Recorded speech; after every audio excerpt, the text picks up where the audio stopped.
Happy Friday, everyone. Welcome to the New Look Friday preview. We have gotten rid of the essay-style text of Sean Kelly, but thanks to Sean for all his years of hard work on the Friday preview. But a New Look Friday preview with we're going all audio-visual style, and we're looking forward to getting stuck into it. I'm Ben Waterworth, Media Manager of the Eastern Football League, and joining me to go through all the games this weekend in the EFL, of course, is the man who milks cows for a living, Peter Baird.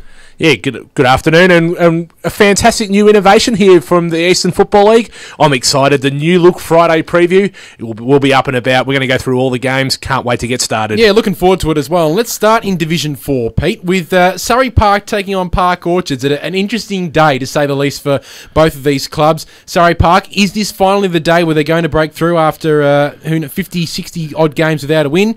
Can they do it against the New Look Park Orchards, Pete? Andrew Tripp's boys will be up and about for this one. This is one they would have set themselves for at the start of the year. A big chance for them to get their first win in, it'll be 50 plus games. I don't know the exact number anymore. They've been okay over the last few weeks since the season started. They've been able to kick goals in some games this year, which is something we haven't seen from Surrey Park. But haven't Park Orchards been a revelation in Division 4? They've been up, they've been about. They cracked off their year with a fantastic win in round one. This is going to be a cracker game of football out at Surrey Park. Park Orchards or Surrey Park? I'm going to go Park Orchards. I like Surrey Park, but I think Park Orchards have the runs on the board with their win in round one. Yeah, and Park Orchards for mine as well. Another game in Division 4, Forest Hill taking on Sylvan. Forest Hill getting their first win of the season last weekend. Same with Sylvan as well. Proud club, the Sylvan Football Club, and I think it's a big travel and a big effort to go out all the way out to Forest Hill and try and get a victory here. But with Ash Froud up forward, Sylvan are every chance. They do. They've got Adam Ewing up there as well. He's kicked 5 goals for the start of the year in the first 2 games. Remember, Sylvan have had the bye now, so they'll be raring to go in this game. They've looked okay. They've won one, they've lost one. They went down to Ferntree Gully last week. I think Sylvan can cause an upset in this one, Ben. This has got upset all over it, this game. Yeah, Ash Froud with 12 goals, I should say, so far. Sylvan are every chance, make no doubt about that. Nunawading taking on South Belgrave is the next game we'll look at, Peter. I don't think South Belgrave have too many issues with this one, even though Nunawading look like they've taken another step forward in 2012. Yeah, Nunawading have improved, but that South Belgrave side, it's got champions in every line. Lucas Appleby up forward, 25 goals in the first 3 games. They've got such firepower. They've still got Alex Bacons to come back into this side. We haven't seen Todd Burley down back yet either. Kane Jeffries has been a revelation for them, a new recruit they picked up from the Roval Football Club, slotted in very nicely across half-back, as has Anthony Willenberg and Dean Bennell in their midfield, with Bacons up forward, possibly joining their side this week. We'll have to wait and see when we look at the side in a moment, but this side is fantastic football team, the South Belgrave Football Club. I reckon they'll win this one and win it quite comfortably. Yeah, South Belgrave easily for mine as well. And the last game in Division 4, of course, 3 teams with the bye this weekend, so only 4 games in Division 4. And I reckon I've saved the best till last here, Pete. The Basin taking on the Eastern Lions. Of course, we had the Eastern Lions on the huddle during the week, Wednesday, 6 till 7 on 98.1 Radio Eastern. Had Jamie Devonish in here, and of course, Luke Gordon came in, the Vice President of the Eastern Lions. And they were very confident about their chances, not only for this game against the Basin, but for the rest of the season as well. Do you give them any chance against the Basin, who look like challenging South Belgrave as the premier team in Division 4 in 2012? If I said the other game had the propensity to have an upset, so does this one. What I like about both these sides is they can spread their goal kicking around. If we look at the goal kickers from the Basin and the Eastern Lions, well, the Basin have had Matty Smith with 15 in the first 3 games. Yes. They've got Andy Coltrera up there with 13. Todd Powers kicked 7. Yes. We look at the Eastern Lions, they've got a great spread as well. They've got 4 players that have kicked 5 or more goals in their first 3 games. Danny Russo's kicked 8, as has Darren Murphy.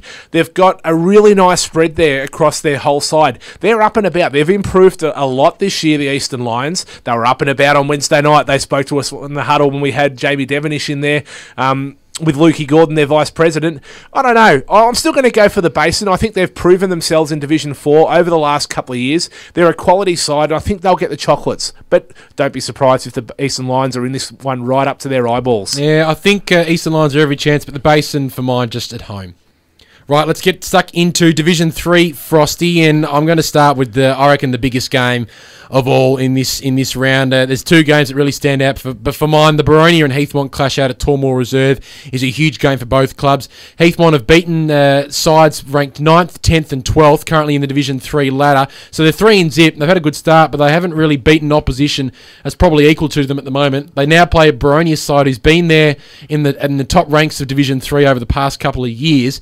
They're a classy side, a classy midfield. It's going to be a tough ask for Heathmont. They're every chance, but I just think the experience and the class of Jess Bolton and Paddy Garrity especially, I think Baroni will probably just get up in this one.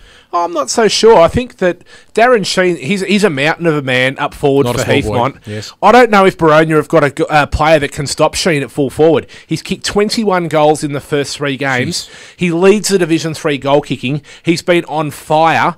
Baronia, they're a quality football side. They don't have that big target up forward. Lachlan McKernan's their leading goal kicker so far with 5 goals. I really like that Heathmont midfield when Hickey rotates through there. They've got guys like Dylan Ferns through there as well. They're a good football side. I don't know. This is a toss of a coin for me. Heathmont are the revelation of 2012 so far. I'm going to tip Baronia, but with no degree of certainty whatsoever. Yeah, every chance Heathmont. Do not count them out. Warrandyte taking on Templestowe. Disappointing start for the Warrandyte Football Club, and they'll be shattered with their result against the Wantirna South Footy Club last weekend. Templestowe, though, they're 1-2. They're not looking too flash themselves so far. Johnny Brown's a good friend of ours here on the media team, but we know he's a fantastic coach, and he'll really rally the troops together, and it doesn't help that Paul Lechellis, I think, he's about to go overseas as well, which doesn't help their ruck stocks, but they do have Alistair Quinn, of course. Templestowe, for mine, reasonably easy in the Yarra Cup, though. Yeah, both these sides have been disappointing in their first 3 games. I really rated Templestowe in the pre-season. They've just got that look about them. I thought they were ready to come out and take Division 3 by storm. Results so far don't say that. Warrandyte, they rely so heavily on Michael Morello up forward. Magic. I know they won't like us saying that. Magic Hands Morello, yes. He's kicked 12 goals. It's about if they can stop him. They've got Paul Eccles at the other end, Templestowe. He hasn't set the world on fire in Division 3 this year like we've seen in the past. He's only kicked 10 in his first 3. But Megamez, he's probably been the guy that's leading the Templestowe charge over the last couple of weeks. Throw in there Matty Bain. Matty Bain's been named in their best each of the 3 weeks. For Warrandyte to stand any chance, they need to shut down Megamez and Bain. I don't think they can do it in this one. I'm going to tip Templestowe. Yeah, good signs as well also for Templestowe. Alistair Quinn's also been named in the best for Templestowe over the first 3 rounds as well. So a very good acquisition for Templestowe. I think they'll win on the weekend. Moving on to our next game, Frosty, which is, of course, the Glen Waverley Hawks and the Ringwood Football Club. The Hawks, a fantastic victory over Templestowe last weekend. A hard-fought come from behind 2-point victory. But Ringwood, just as an emotional win for them last weekend, of course, with Nick Tennant going, they were able to rally together, and good on Ringwood as well. They had a very impressive victory. Can they do it again? Possibly. Just out at Glen Waverley's home ground. I think the Hawks will be too strong, but I think this is another close one. Yeah, I think the Glen Waverley Hawks actually learnt a lesson from their first 2 games. In both those games, they led comfortably at 3-quarter time. Round 1, they saw Wantirna South come storming home at them. They were able to hang on and salvage a really hard-fought victory. In round 2, Churnside Park ran all over the top of them in the last quarter. Mick Gall would have been all over that. He would have sat down with his boys and said, look, in Division 3, you can't go to sleep for 5 minutes because teams are quality football teams. They'll come back at you. Last week, they made sure that didn't happen in that last quarter in the win against Templestowe. They really fought it out for all 4 quarters. I think they're a good they're a good team. They will win this game. But Ringwood, they bounced back last week. They had a tumultuous week the week before with the departure of Nick Tennant. They bounced back. They had a win. They surprised me. They're going to push the Glen Waverley Hawks all day, but I think the Hawks will be too strong at Capital Reserve. Going to be an interesting game nonetheless out there at Capital. Speaking of Wantirna South, you mentioned, and just then, Wantirna South taking on Churnside Park in what should be another big game down in Division 3. Of course, back at Walker Reserve this year, the Wantirna South Footy Club, and they're loving it as well. Brett Davidson's boys had a fantastic win in round 2. Not so good result last weekend. Wantirna South will be up and about for this one. My hunch is Wantirna South, but Churnside Park will really push them. Yeah, Wantirna South, they kicked their season off. They opened up their winning account last week. First win for the year. It was a relief for Matty Clark to get that win. His side, they really rate themselves as a competitive unit in Division 3. We saw them be relegated from Division 2 last year. Back at Walker Reserve, Wantirna Reserve, whichever way you'd like to call it. Yes. I think they'll win this game. I think they'll win it comfortably. I don't think Churnside Park have the midfield that can go with the Wantirna South midfield. Yeah, it's probably a fair call, Peter. That's why we actually have you on the Friday preview for the very in-depth analysis. Then moving on to Wildest Pioneers versus Coldstream. It's pretty common knowledge that the Wildest Pioneers will be in for a pretty difficult year in the seniors. Good to know that their reserves are doing quite well, but the senior team will have some tough times ahead as they try and rebuild, and of course with no home ground as well. And unfortunately, Coldstream, I I think will be a very difficult task for the Pioneers, because the Cougars are looking not too bad this year. They pushed North Ringwood last weekend, and they're certainly a team on the up, and they'll get a good win on the weekend. Yeah, Coldstream, they had a really disappointing year last year. They bounced back last week. They pushed North Ringwood all the way. To go down by less than 5 goals against a quality unit like North Ringwood, it's a really credible effort. I think this team's playing for Matty Price. Matty Price is a legend of the EFL, a legend of the football club. He's got this team really behind him, supporting. They're going out as one unit. Unfortunately, the Whitehorse Pioneers, we've said it before, that they're struggling at the moment. They're not playing at their normal home at Springfield Park. Yes. They're going to struggle in this game. Coldstream should win, and they should win comfortably. And the final game in Division 3, and this is an absolute cracker. North Ringwood taking on Mitcham. Of course, North Ringwood have been the kings of Division 3 in the home and away season over the past 2 years, but bing, bing, bing. Mitcham have got the bell ringing. They are knocking on the door at the moment. They look like a pretty good unit. We saw them in round 1 against Ringwood. They look pretty classy and clinical then. They've had two really good weeks as well. They really took it up to Baronia last weekend. Almost got the chocolates there. But I think North Ringwood at Quamby will be too strong, but another close one, I reckon. I think you might be right. North Ringwood will probably be too strong for Mitcham, but I really like the setups of Mitcham, and I think one player is super important for them. Look no further than their captain, James Quilty. Star. They won their first 2 games. James Quilty's named in their best both weeks. Last week, unfortunately, they went down in a game that they would have thought themselves a big chance when they took on Baronia. They didn't get the points in that one, and Quilty wasn't named in their best. He's such a barometer for that Mitcham Football Club. But a fantastic recruit that's joined them this year, who has been in their best in all 3 weeks. We saw him. He was the Trojan workhorse in round 1. Andy Bacanara. He's doing a fantastic job for them across half-back. North Ringwood will really have to look out for him. He's in, he's under, he's hard, he's tough. I'm still going to tip North Ringwood, but Mitcham, they might surprise me in this one. I like them, and I think they can push North Ringwood all the way. Time to get stuck into Division 2, and really looking forward to the Doncaster East and Bayswater game. Of course, a fantastic victory for Doncaster East last weekend, getting over the Waverley Blues by 5 goals.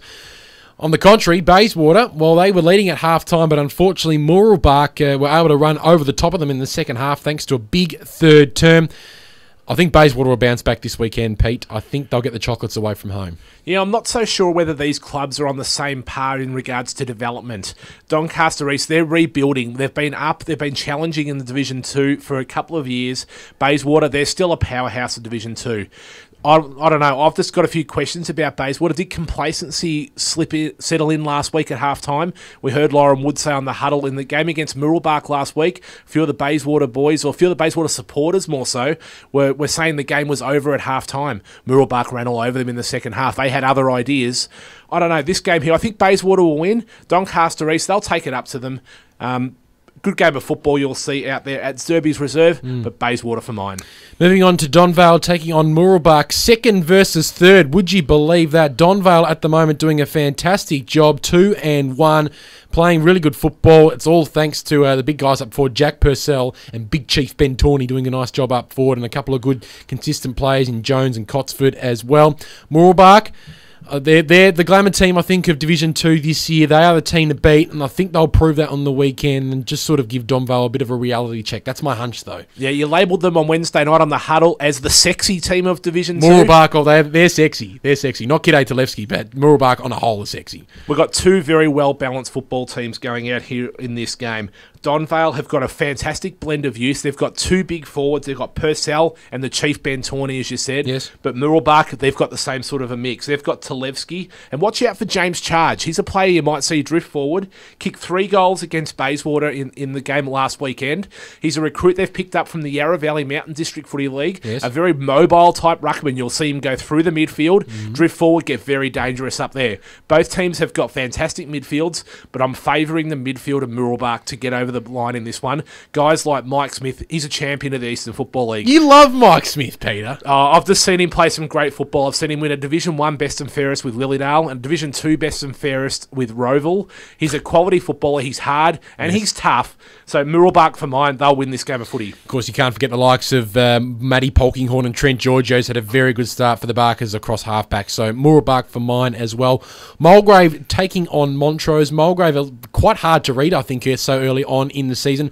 Montrose would have been shattered. They would be shattered with their loss to Roeville last weekend. They had it in the bag. They were up at halftime by 10 points. They looked probably the better of the two teams, but let Roeville come back into the game in the end. I think they'll bounce back against Mulgrave this weekend. They've just got too many class acts around the field. Yeah, Mulgrave, they've been in their eyeballs in a couple of the games. They haven't recorded that first victory yet. It's always tough coming back from Division 1. They've found it tough this year. They've picked up a good player in Craig Skicko. He's a new recruit that's joined Mulgrave. Look out for him. He can kick a goal or two. He's kicked 6 goals so far in the first 3 games. Ooh. So a player to watch out there. Montrose, they'll be bleeding after going down to Roeville last week. Yes. They pushed the Hawks all day. They were probably the better team on the day. Now, my Roeville friends aren't going to like me saying that.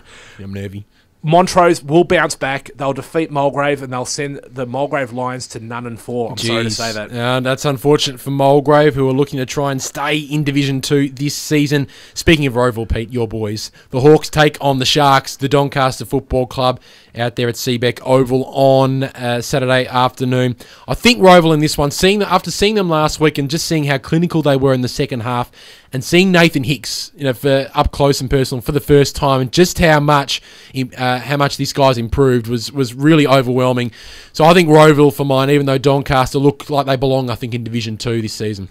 Yeah, they certainly do. Doncaster, they've got what it takes, and they're going to take some shutting down this year. Josh Limacheesy, back in form last week, kicked some goals, but Roeville, they've got a fantastic forward line set up at the moment. 3 tools they play down there, Michael Bussey, Mitch Garner, James Powell, and they've got 2 small players at their feet. Hicks, who you've already mentioned, and Lukey Scanlon, who was the Trojan workhorse in and under, did the hard work for Roeville last week.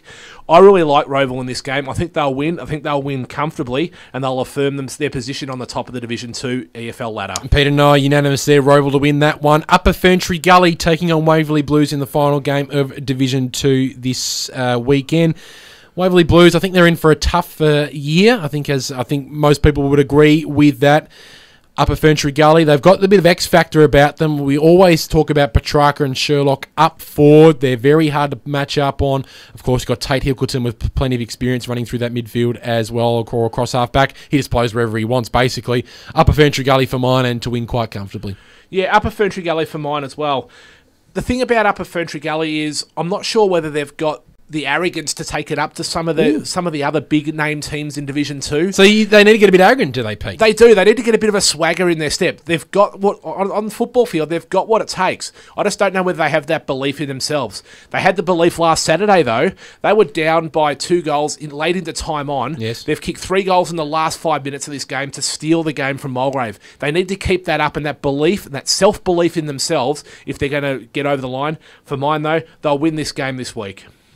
Big man, time to talk about the big boys of Division 1, and we start with South Croydon and Lilydale. And Lilydale look like they can join the big boy category, Pete, because they've been reasonably impressive so far.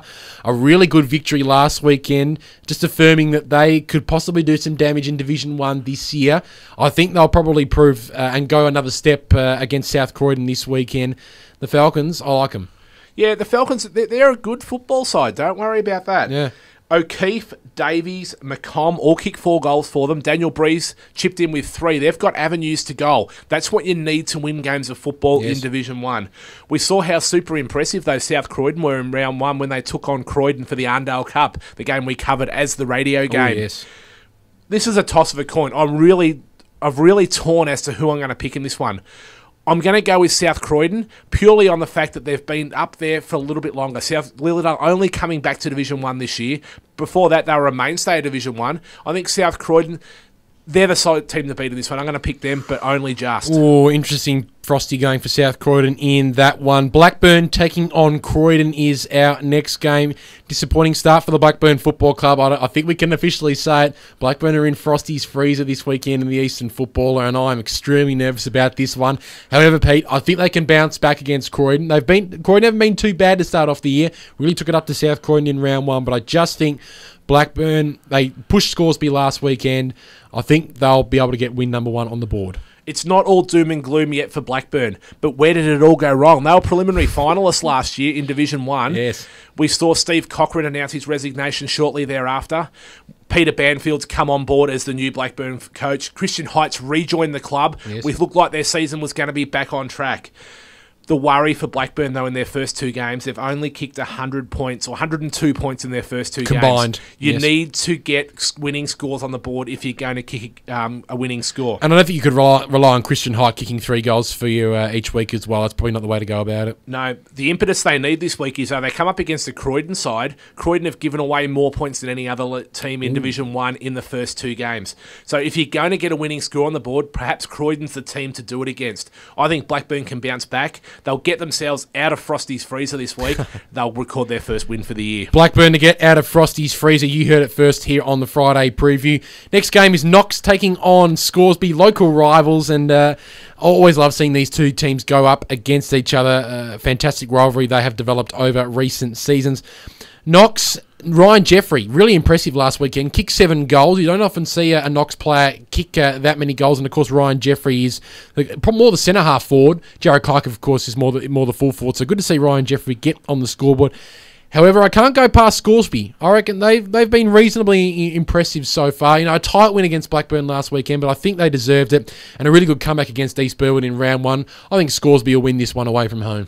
I'm not sure whether Scoresby are the same team we've seen over the last couple of years. I reckon this game's going to be labelled a bit of the changing of the guard. The new team that's going to come on and challenge for the flag. Wow. Knox, we saw them rise last year. We saw how good they were playing a real defensive game of football. This year they've added a new dimension to their bow. Johnny Knight told me pre-season, watch out for us. At times we're going to flick the switch. We're going to kick goals in a hurry. That's exactly what they did in the second quarter last week against South Croydon. They kicked 7 goals to 1. They opened up a 44-point lead by half-time, and they eventually won by 42 points. They did enough in that quarter when they flicked that switch to blow the game wide open. Scoresby, on the other hand, they haven't been super impressive. They've been workmanlike in their first 2 games. Trojan workhorse-like. They got over East Burwood. Last weekend, they only beat Blackburn by 18 points. They only kicked 78 points for themselves. I don't know whether they can kick that super winning score. They kicked 104 points in the first game against East Burwood. That was enough to get over the line. I reckon they won't be able to kick a winning score against Knox. They will shut them down to that point. I'm tipping Knox to get over the line. Johnny Knight's got this team up and about, and they will win this game of football. The Falcons to fly high, according to Frosty, on Saturday afternoon. Looking forward to seeing that one.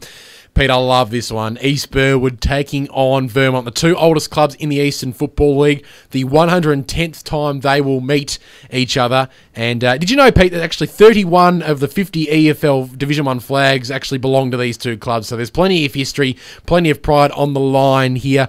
I talked Vermont up a lot pre-season, even though they haven't got off to the greatest of starts, and they got a bit of a pantsing from Blackburn last week, from Balwyn, I should say, last weekend.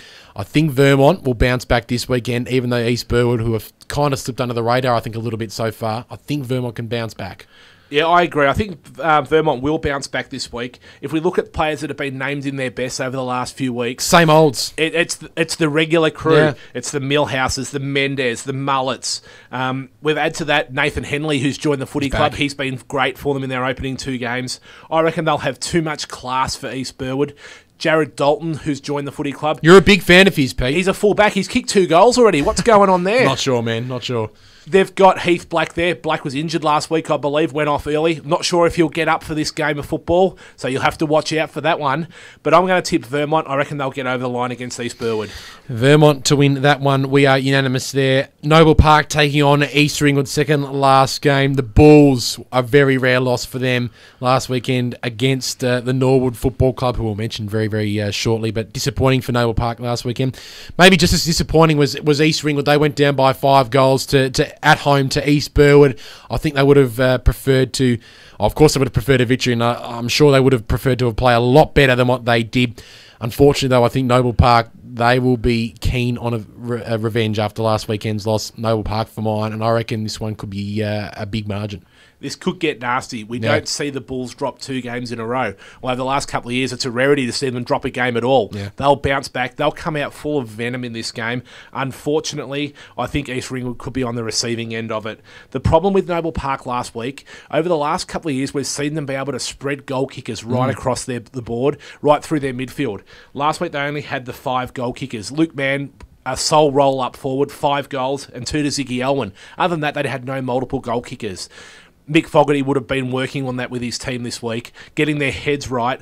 Unfortunately, Bernie Dineen's East Ringwood, they've been close in a few games. They haven't been able to get the chocolates. Unfortunately, I don't think they'll get close in this one. Noble Park will come out and play with an attitude like a team that's been kick-started. Ooh. They will win this game and win it comfortably. Noble Park to have a bit of an attitude, according to Frosty, this weekend. And, of course, I've left the big one till last. Balwyn taking on Norwood. Of course, it is our 98.1 Radio Eastern FM game of the day tomorrow. So looking forward to heading out to Cherry Road and seeing Balwyn go about their business.